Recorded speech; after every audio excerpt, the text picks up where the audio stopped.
Hello everyone, welcome to my video presentation for my third interactive film and media conference in 2025. I'm Pratama and I'm from the Game Research Group of the Faculty of Computer Science of the University of Pembangunan Nasional Veteran Jawa Timur, Indonesia. I'm excited to present this work done by my colleagues and I, which is an extension of our previous work on the learning domain-based model of ludonarrative media. Besides being a part of our group's roadmap, this research also contributes to the IDN in Education Committee of ARDIN, or the Association for Research in Digital Interactive Narrative, which aims to widely apply interactive digital narrative in K-12 education worldwide. Without further ado, I present to you ludonarrative media as a bridge toward the complexity out there, an interdisciplinary lens revolving around the resonance theory. Here's the outline of my presentation. First, I will describe some background and problem statement.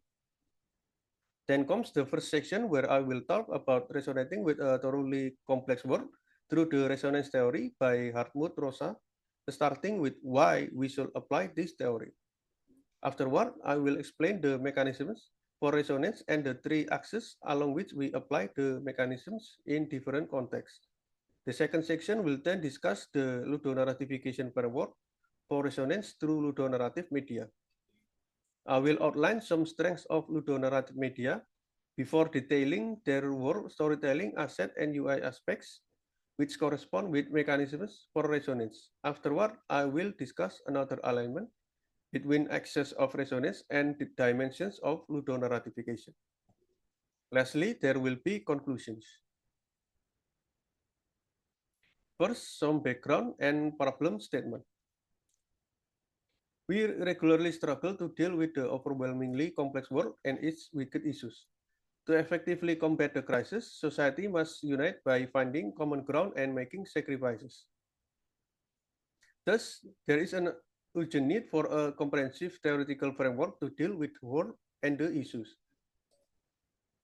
Hartmut Rosa's theory of resonance is one potential framework.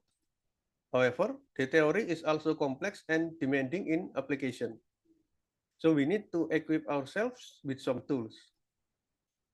Due to their qualities and increasing ubiquity, ludonarrative media such as narrative games and interactive digital narrative or potentially our best tools for resonance.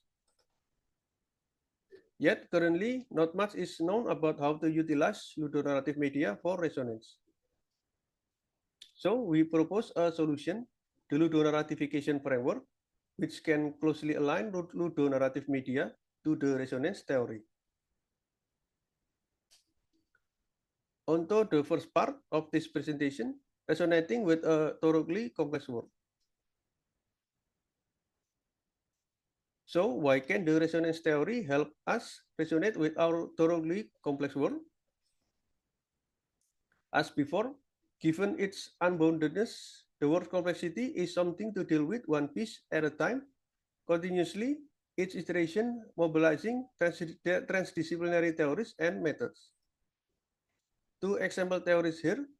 First, complex systems, which formally illuminates complex entities, their constituents, and their interactions, have seen much success in mitigating complex problems. Another theory is cybernetics, which concerns causal feedback loops steering the activities and inner processes of living beings and machines. Also useful for unraveling many complexities. However, although useful, such theories illuminate only one part of the world's complexity since they tend to be either too global, too personal, too mechanical, too human-centric, etc. The resonance theory, on the other hand, unifies perspective across disciplines into its mechanisms and three axes, which I will discuss shortly. Somewhat crucially, it is also rather optimistic yet realistic. It assumes that the complex task of resonating with the world is possible, although it does not gloss over the difficulty of the task. Lastly, it is also actionable, such as in education.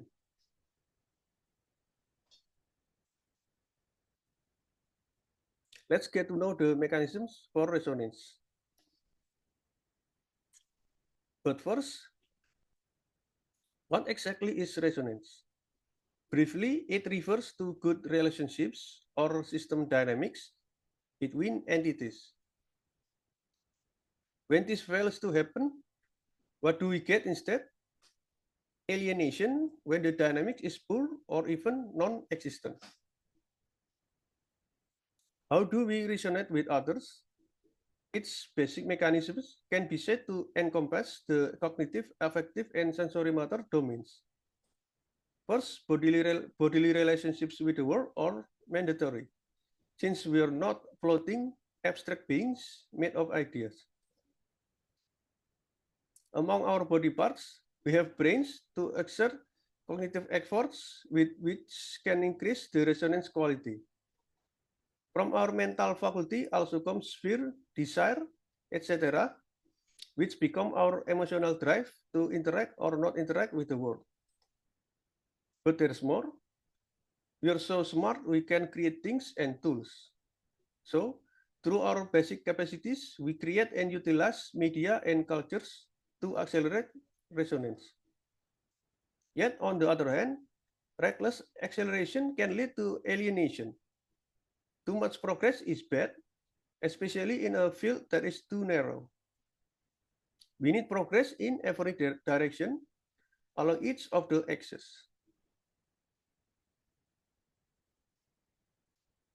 Let's talk about the axis of resonance, the three groups of contexts of resonance. First, the horizontal axis representing social institutions. So our relationships with fellow humans for the most part. Institutions here come in every scale, from tiny to colossal. Friendships, families, political institutions, etc. Within any institution, social rules and rituals govern activities between members. Handshakes, official ceremonies, civil law, etc. Each institution can also has a specific structure, ranging from a simple dyad or a pair to a complex network and hierarchy. There can also be substructures within a structure. It is entirely possible for anyone to play multiple roles in multiple institutions or substructures. Substructures and rituals can be modular, meaning that they can be replaced rather easily and be applied in different contexts. For example, a useful law that gets imported among cultures. This law then becomes a social module. Now, what challenges do we commonly face when we attempt to resonate along the horizontal axis? First, social norms, interaction rules, and such in social institutions can be hard to understand, a cognitive problem, or correctly enact, sensory motor problem. Sometimes we also find it hard to emotionally connect, affective problem, with the norms and rules. In short, it may take a lot of time and energy investment just to be a good member of the society. Meanwhile, the structure of a large institution may be quite complex, may require us to compress or abstract it away. So the cognitive capability for abstraction or compression. Otherwise, the structure will overwhelm our mind. Likewise, does the structure align with our aspirations? How can we swiftly play different roles in different social institutions? Lastly, how can we identify and utilize reusable social modules? This is like, how do we put a puzzle piece in the correct position? Also, how should we treat them properly? as valuable social technology. Yes, an intangible kind of technology, but a technology nonetheless.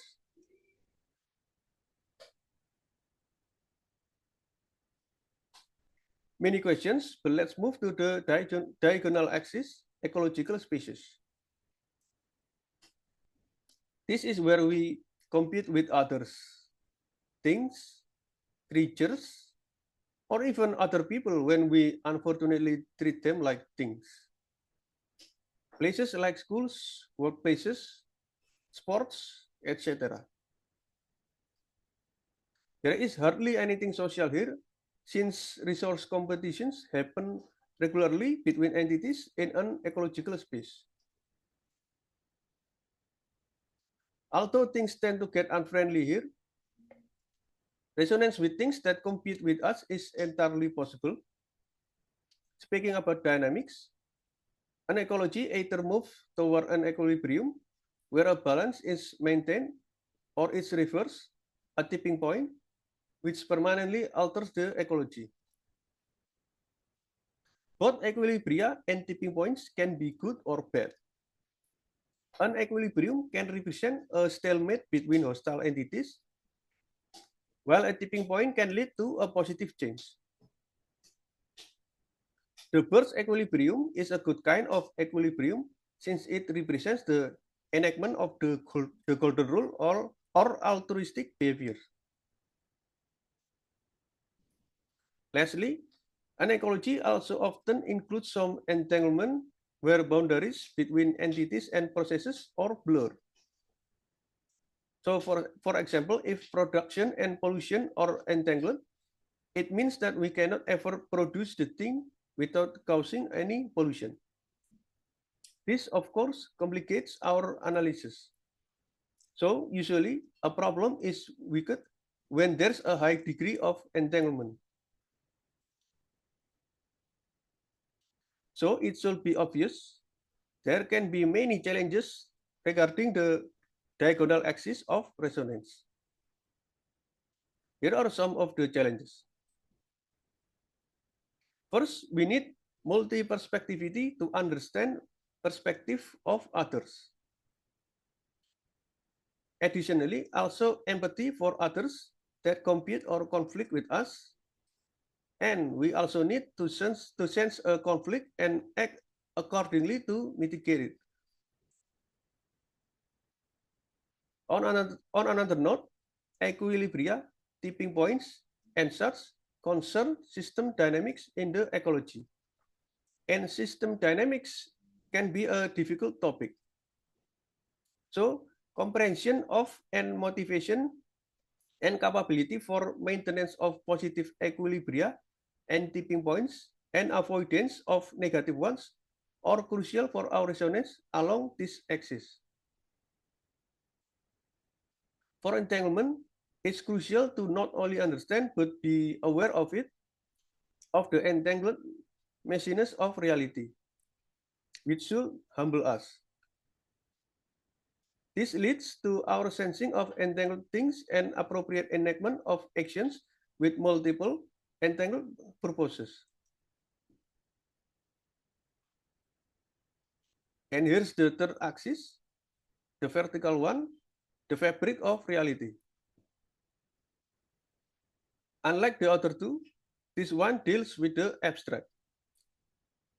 It is about how we resonate with the fabric of reality, which we typically do through religions, nature, fine arts, etc. Generally, our understanding of the fabric of reality takes the form of metaphysics and meta-narrative. These, however, are not static but continuously updated as our understanding evolves. Although we do sometimes refuse to update our metaphysics or meta-narrative for some reason. Such a refusal is unhealthy as it leads us away from resonance. This evolution of metaphysics and meta-narrative reflects our never-ending quest for the configuration of reality that yields the optimal resonance or system dynamics. If we know anything about healthy system dynamics, there's a good possibility that they are driven by the golden rule and the Bird's equilibrium. Okay, so we keep our metaphysics and meta-narrative updated. Things keep changing. It feels like nothing or almost nothing is objectively true anymore. We might start to feel like losing our identity. Yes, parallel to the continuous evolution of our metaphysics and meta-narrative is the dissolution of self and reality toward the fundamental nameless truth. Amazing. What challenges await us along the vertical axis? First, understanding and evolving our fabric of reality through metacognition, meta-metacognition, and beyond. Accordingly, meta-affect, meta-senses, and meta-actions. We need meta to get meta. It's anything but easy.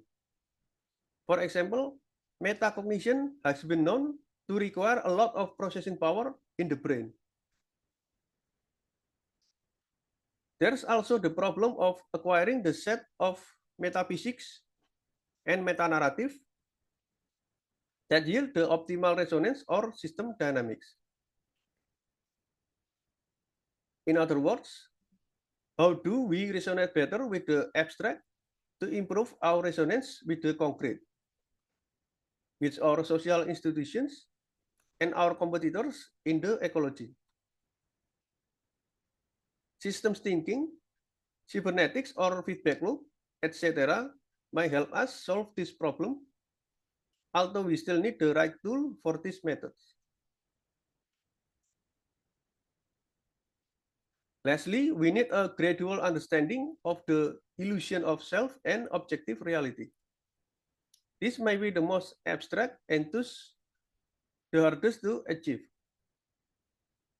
Accordingly, we need to strive for eudaimonia and other transcendent emotional experiences, and also to enact the principle of least action, or its modern version, the free energy principle, which means we try to only act when it is the will of the universe, so to speak, to achieve or perceive holistic resonance with the whole reality.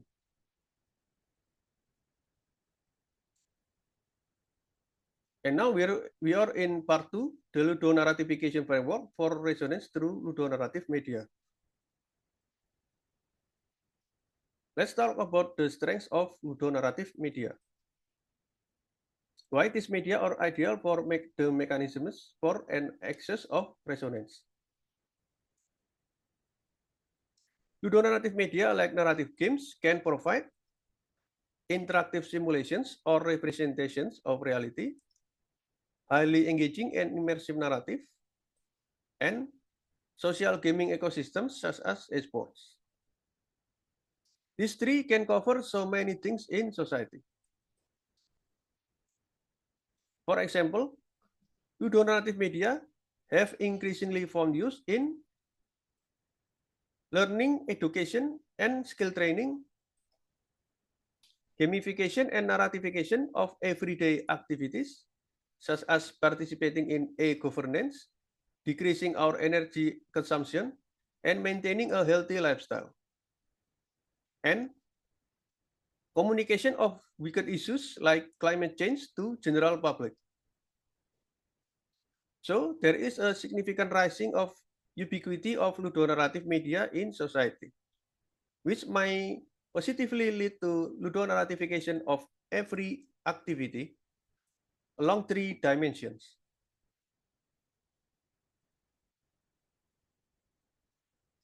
Before discussing the dimensions, I will introduce the alignment between ludonarrative media and the mechanisms for resonance. I will explain this through my research group's previous research, the learning domain-based model of ludonarrative media. So this model is based on yet expands the established theory of game loop as seen in the bottom left figure. It is known by some other names like the mechanics, dynamics, and aesthetics framework, and the skill atom theory of gameful media. In interactive digital narrative, the theory has influenced the cycles of hermeneutics as seen in the bottom right picture. Taking these existing theories into account, we can say that a ludonarrative medium is a system that interacts with the player within a dynamic loop.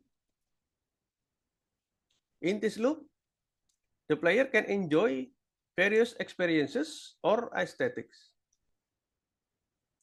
They can also gradually learn, including across replays, how the system works, how to optimize the loop, what the system or the interaction dynamics represent, etc.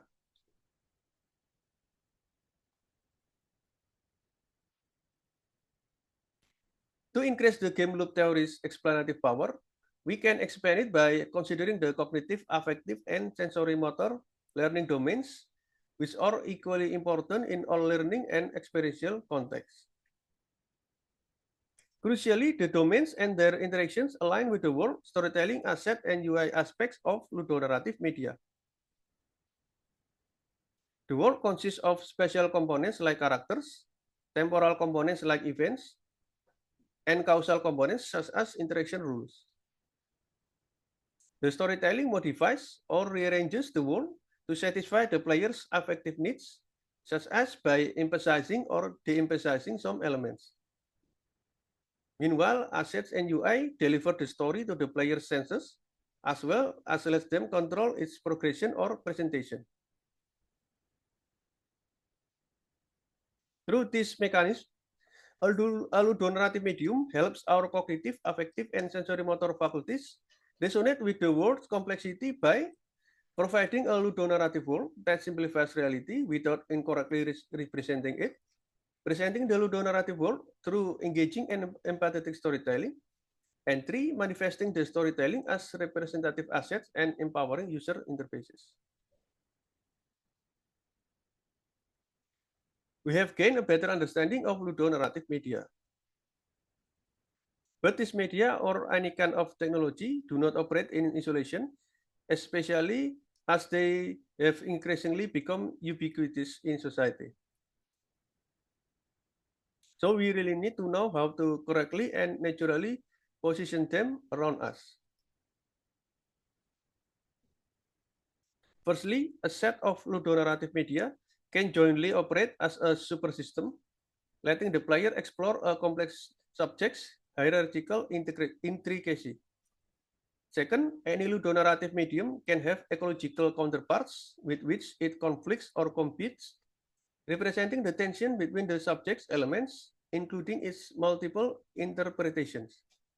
Lastly, we can achieve higher aspirations by managing the media and their ecological conflicts through metagaming and meta-metagaming. We can easily see how the dimensions align quite closely with the axis of resonance.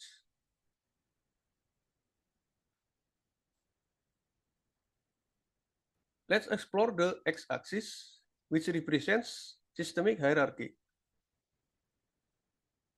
Multiple ludonarrative media can form ludonarrative supersystems while retaining some freedom or modularity.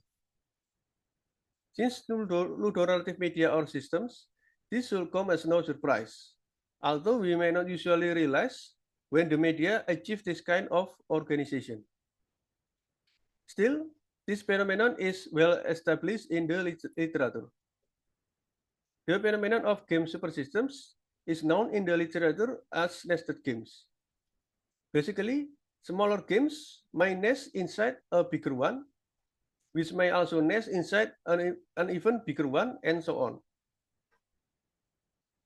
Such supersystems also intersect conceptually with transmedia storytelling, which is a collection of standalone media that form a complex narrative mosaic within a story world. Likewise, today's metaverse aims for this kind of organic hierarchy by uniting sub-universes with distinct purposes and identities under one banner. Exactly, how does the x-axis accommodate the horizontal axis of resonance? Firstly, for the challenge of understanding, appreciating, and enacting social rules and rituals, through their systemic and hierarchical structures, ludonarrative media can simulate real-world rules and rituals as ludonarrative mechanics. The use of the mechanics by the player can be presented through camera perspective, cutscenes, and other storytelling techniques for emotional impact, which then utilize representative assets and informative UI for frictionless interaction. For the challenge of compression of a complex structure and alignment with one's aspirations, the media are capable of complexity reduction to appropriately represent the structure of a real hierarchy. This simplified yet still essentially correct structure is then connected to the player's social aspirations through affective framings, extra-diegetic narrations, and other storytelling methods, and visualized on the UI as elements such as an interactable and explorable social network. Lastly, for the challenge of understanding, treating, and using social technology modules, games and other ludonarrative media commonly utilize modular gameplay elements. As a matter of fact, any decent computing system is made of modular elements. These elements can be told engagingly in universe, for example, as cultural technologies in strategy games, and presented informatively on the UI, such as a tech tree, which is also a staple in the strategy genre. The next ludonarratification axis is the z-axis, ludonarrative ecology. So instead of a neat hierarchy, ludonarrative media or ludonarrative supersystems that are incompatible systems-wise with each other may form a ludonarrative ecology. Like ecologies in nature, these media or supersystems may interact through resource competitions. Example resources in this context include in-game variables like currency and out-of-game resources like real money and even the player's attention. In games literature, one example of this ecology is mega games, which are large games, usually board games, consisting of smaller subgames with conflicting gameplay goals. Players usually deal with specific subgames and try together to negotiate their conflicting goals. Regarding the competing media in the ecology, they may vary slightly, such as when they still share core mechanics or diverse radically. These differences can manifest at various systemic levels. Supersystems, atomic media, or the world storytelling asset or UI aspect of the media. The differences can also represent contrasting perspective on some real-world issue. For example, there can be two pretty similar ludonarrative media mechanics-wise that present the same issue, such as the global warming, from opposite perspective. How can the z-axis accommodate resonance diagonal axis? For the first challenge, multi-perspectivity and empathy, as in the x-axis, ludonarrative media can simulate or represent the entities in an ecological competition. This simulation or representation is then framed in storytelling patterns for perspective taking and empathy, which is then handled by UI that uses interacting with each competing entity. For example, the ludonarrative medium can let the player switch with the press of a button between the perspective of different characters, just like switching the camera's perspective in a 3D game, such as from the first person to the third person perspective. For the challenge of comparison, motivation, and capability regarding equilibria and tipping points, The simulation or representation can consist of many possible ecological scenarios, including equilibria and tipping points. As in strategy games, these areas in the system dynamics of the media and what triggers each of the areas can be presented through dramatic framings, cutscenes, maps, indicators, or other methods and assets. Finally, for the challenge of awareness of humbleness about and enactment of entanglement, the mechanics, gameplay entities, or other components of ludonarrative media can easily have entangled effects or consequences, which might be highlighted as a dilemma. For example, in the Civilization strategy game series, using diplomacy to befriend one rival country might make other countries hate you. The player can then explore this kind of dilemma through the UI.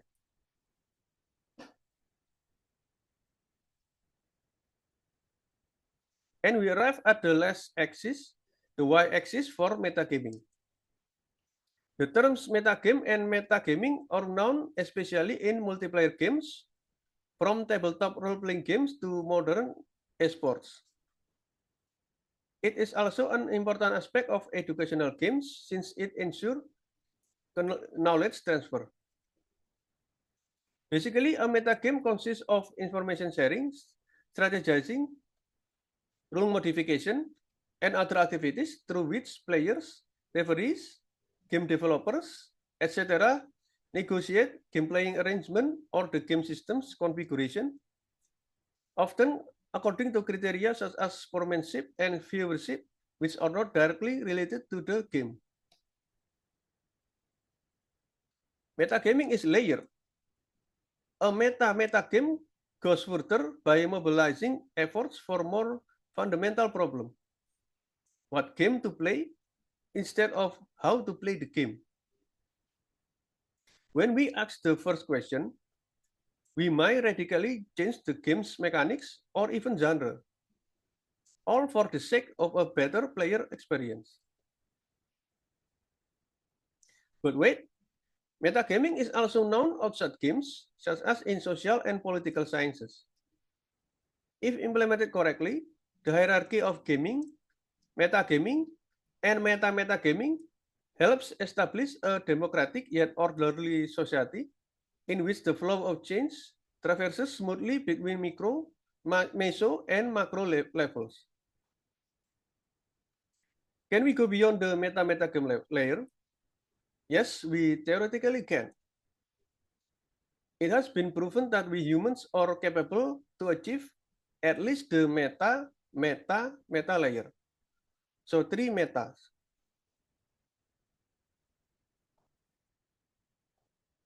And how may the y-axis accommodate the vertical axis of resonance? Firstly, for the challenge of metacognition and related meta efforts, working with metagame layers develops the player's metacognition, meta-affect, meta-senses, and meta-actions. So whether the player realizes it or not, the metagame layers of their favorite game prepare them for metaphysics and meta-narrative. Secondly, for the challenge of metaphysics and meta-narrative for optimal resonance. The metagame layers can consist of many possible ludonarrative system configurations and the resulting dynamics, presented through storytelling methods and UI to highlight which configurations yield the optimal dynamics and how to explore them. And thirdly, understanding the illusion of self and reality and enacting the principle of least action or free energy. The media can consist of finer grained elements like ludemes and operational logics. Ludemes are known mostly in board games, while operational logics are found in video games literature. In turn, mechanics and other coarse-grained elements can be composed from and decomposed into ludemes, operational logics, or other atoms of game design in search of the optimal dynamics. This composition and decomposition can be told through storytelling patterns for eudaimonia or other transcendent experiences, especially to highlight the transience of ludonarrative elements. UI can then accommodate efficient composition and decomposition according to the least action or energy principle for the optimal dynamics. We are nearing the end of this presentation. Some conclusions. We have discussed the ludonarratification framework, which outlines why and how ludonarrative media, such as narrative games, can closely align with the resonance theory to powerfully accommodate resonance with the world through its learning domain-related aspects, systemic hierarchies, ecology, and metagame layers. Other than for the purpose of resonance, this alignment also shines a positive light on the rising ubiquity of ludonarrative media in society. I think this is crucial since the rising ubiquity has been framed as potentially dystopian, with examples including the gamification of society by an authoritarian government. There can be many exciting directions for future research, especially toward illuminating the details of the alignment and its applications to solve existing wicked issues and prevent the emergence of new ones. Such strongly transdisciplinary research is what the world's wicked crisis call for. And that's all. Thanks very much for your attention. See you all in the conference.